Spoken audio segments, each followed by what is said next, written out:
O čia buvo keli klausimai apie įrankius, kuriuos naudojamės. Tai tvorininko pagrindinis įrankis yra, mes vadinam grafteriu. Čia apie 8 kg sveriantis įrankis, kuris yra iš stiklo pluošto.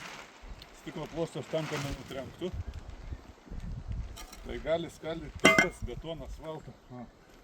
Vienas, kitas. Pagrindė mūsų visi įrankiai yra iš stiklo pluošto, kad nenutrenktų. Čia va įsivalyti ladutės, lapersai, įsivalyti skylėm. Va, yra 3 rūšių, vienas platesnės, daugiau greveliams daryti, borteliai montuoti. Kitas valtutesnės, tai vartų stulpam įsivalyti skylėm.